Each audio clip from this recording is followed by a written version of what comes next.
मित्रों, आज हम आपको एक ऐसी पौराणिक कथा के बारे में बताएंगे जो आपको हैरान करने के लिए काफी है। यह कथा जुड़ी है एक ऋषि से जिसने अपने जीवन में ना तो किसी स्त्री को देखा था और ना ही उसे कभी स्पर्श किया था, लेकिन जब देखा और स्पर्श किया तो वह पल पौराणिक व ऐतिहासिक पन्नों पर दर्ज हो गया था। मित्रों, हिंदू पुराणों में महर्षि कश्यप के पुत्र और विभांडव के पुत्र ऋषि श्रृंगा के जन्म की कहानी भी हैरान करने वाली है। यह तब की बात है जब विभांडव ऋषि अपनी तपस्या में लीन थे। इनकी घोर तपस्या और बढ़ती हुई शक्ति को देखकर स्वर्ग के देवता काफी परेशानी में आ गए थे, जिसके फलस्वरूप उन्होंने निर्णय किया कि वह विभांडव ऋषि की तपस्या को भंग करेंगे। विभांडव ऋषि की तपस्या को भंग करने के लिए देवताओं ने स्वर्ग से एक उर्वशी नाम की अप्सरा को उनके पास भेजा। वह अप्सरा अत्यंत खूबसूरत थी। उसके आकर्षण से विभांडव ऋषि का तप भंग हो गया और दोनों में संभोग हुआ, जिसके फलस्वरूप एक पुत्र का जन्म हुआ और यह वही पुत्र है जिसका नाम ऋषि श्रृंगा पड़ा था। मित्रों, पुत्र को जन्म देते ही अप्सरा का कार्य वहां से समाप्त हो गया और वहां से वह स्वर्ग की ओर चली गई।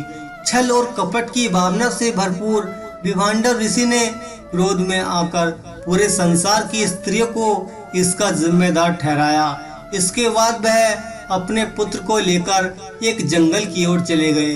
अपने साथ हुए छल के कारण उन्होंने प्रण लिया कि जीवन भर वह अपने पुत्र पर किसी स्त्री की छाया नहीं पड़ने देंगे। यही कारण था कि ऋषि श्रृंगा ने किसी स्त्री को नहीं देखा था। कहते हैं कि क्रोधित होकर विभांडव ऋषि जिस जंगल की ओर गए थे उसके पास एक नगर था। उनका क्रोध उस जंगल में जाने के बाद और बढ़ने लगा, जिसका असर उस नगर पर पड़ने लगा। वहां अकाल से मातम छाने लगा, जिससे परेशान होकर नगर के राजा रोमपाल ने अपने मंत्री और ऋषि मुनियों को बुलाया। इस दुविधा का समाधान मुनियों ने ऋषि श्रृंगा का विवाह बताया। उनके अनुसार यदि ऋषि श्रृंगा उनके अनुसार विवाह कर लेते हैं तो विभांडव ऋषि को मजबूरन होकर अपने क्रोध को त्यागना ही पड़ेगा और सारी समस्या का हल निकल जाएगा। राजा रोमपाल ने इस प्रस्ताव को स्वीकार किया। जंगल की ओर कुछ खूबसूरत दासियां को भेजा था। राजा रोमपाल को लगा था कि ऋषि श्रृंगा पहली बार में ही दासियों को देखकर मोहित हो जाएंगे, लेकिन ऐसा नहीं हुआ। ऋषि श्रृंगा, जिसने आज तक किसी स्त्री को देखा नहीं था, वे कैसे समझते यह नारी जाति पुरुष से भिन्न होती है। यही कारण है कि दासियों को ऋषि श्रृंगा ने काफी समय लगा दिया था, लेकिन एक दिन दासियों ने ऋषि श्रृंगा को अपनी ओर मोहित करने में सफलता हासिल की। अब ऋषि श्रृंगा दासियों के नगर जाने के साथ तैयार हो गए।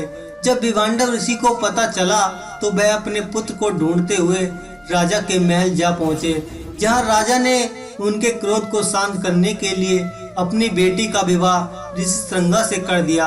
मित्रों, पुराणों में उल्लेख की गई एक कथा के अनुसार जब राजा दशरथ को पुत्र की प्राप्ति नहीं हो रही थी तो उन्होंने एक महायज्ञ कराया और उस यज्ञ का नाम अश्वमेध था। इस अश्वमेध की मदद से उन्हें पुत्र के रूप में भगवान राम की प्राप्ति हुई थी।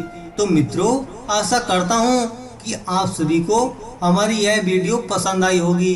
अगर वीडियो पसंद आए तो वीडियो को लाइक करें एवं प्यारा सा कमेंट जरूर करें। जय श्री राम। तो मित्रों, अब दीजिए हमें इजाजत ताकि हम आप सभी के लिए एक और ऐसी ही अनसुनी व रोचक जानकारी ढूंढ कर ला सके। तब तक आप अपना ध्यान रखें और हमेशा मुस्कुराते रहिए।